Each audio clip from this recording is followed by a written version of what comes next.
Tu as appris le setting, le closing, ou tu as envie d'apprendre ces compétences et tu te poses les questions de l'évolution. Quels sont les steps d'après? Quels sont les débouchés, entre guillemets, à ces deux compétences? On va voir une première possibilité ensemble. Let's go, c'est parti!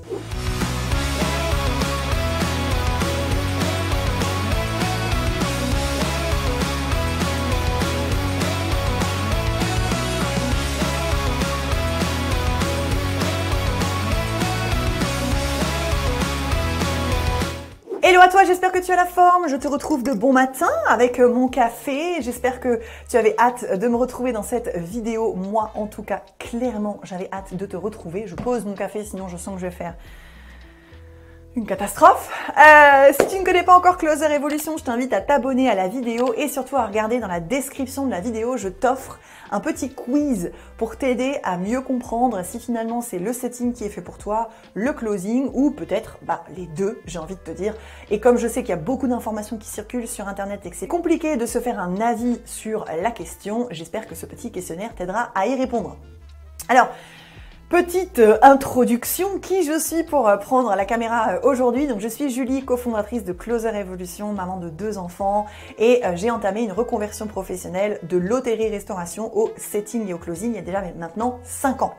Donc j'ai été dans l'hôtellerie-restauration depuis les 10 dernières années et franchement, ça m'a fait faire finalement un burn-out. Alors ça m'a apporté beaucoup de choses positives, mais ça m'a apporté aussi pas mal de choses négatives. Donc je gagnais 2000 € par mois pour 70 heures par semaine, donc clairement c'est pas rentable du tout cette histoire. J'avais un gros manque de reconnaissance, un manque de sens dans ma carrière, je comprenais plus ce qui m'attirait de base dans l'hôtellerie. Et puis surtout, à un moment donné, il y a eu 2 gros manques qui se sont créés chez moi. C'est un, le manque de temps. Comment est-ce que je fais pour faire des enfants, pour avoir une famille si finalement je suis jamais à la maison? Et 2, manque d'argent.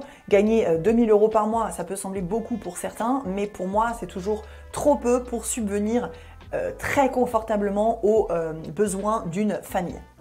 Donc j'ai tout quitté pour finalement me reconvertir dans le closing, dans le setting. Il y a de ça du coup maintenant 5 ans, en tout cas au moment où je tourne cette vidéo. Et aujourd'hui j'ai la chance de former des centaines de personnes à acquérir une ou plusieurs de ces compétences par an à travers mon organisme de formation. Donc, si tu t'intéresses au setting ou au closing, c'est que tu as envie d'apprendre ces compétences, mais tu vois pas trop l'évolution possible. C'est-à-dire que tu arrives à peu près à imaginer la journée type d'un setter, la journée type d'un closer, tu arrives à voir à peu près l'argent que tu peux te faire avec ces 2 compétences-là, mais peut-être que dans ta tête, tu te dis « Ok, mais so what? J'ai pas envie de faire ça sur les 15 prochaines années. » Quelles sont les évolutions possibles?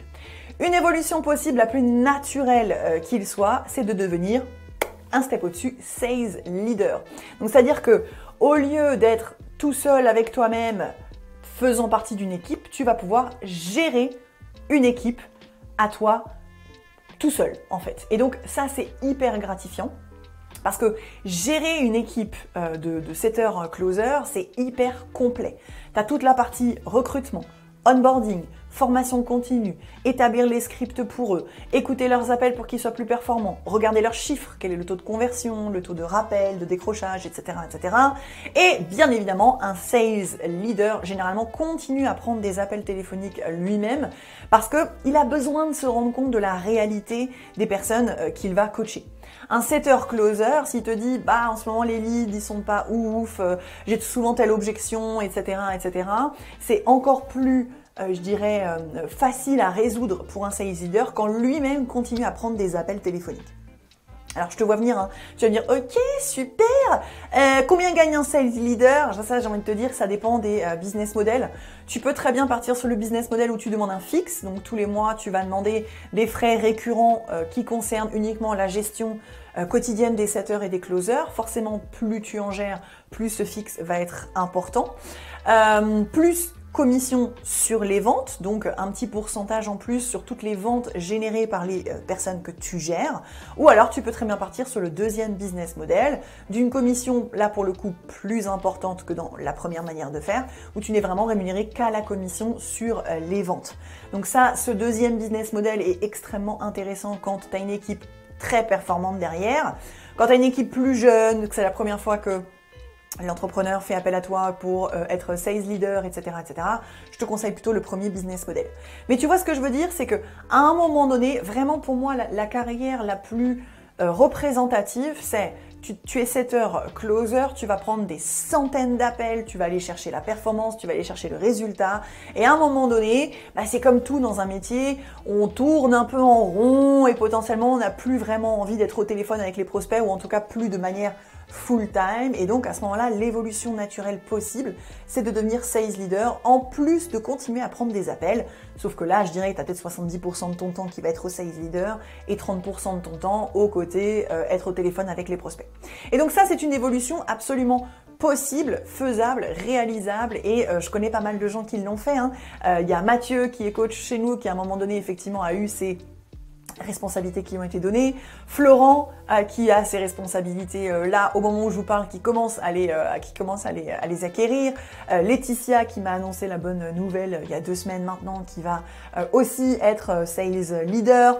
Donc bref, c'est l'évolution naturelle possible d'une personne qui par contre se donne les moyens de réussir en tant que setter closer, qui développe une certaine intelligence, qui est capable d'écouter ses appels, d'être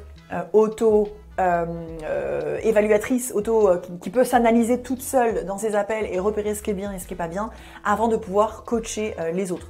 Ce qui peut être bien avant de te tester en tant que sales leader, vu que tu l'as compris, il y a quand même une grosse partie de coaching des personnes que tu vas gérer, c'est de tester d'être coach. Donc par exemple, être coach dans l'écosystème de Closer Evolution, parce que là tu vas devoir gérer, coacher, former des personnes débutantes. Donc ça peut aussi te donner une indication sur est-ce que je suis fait pour ça ou pas.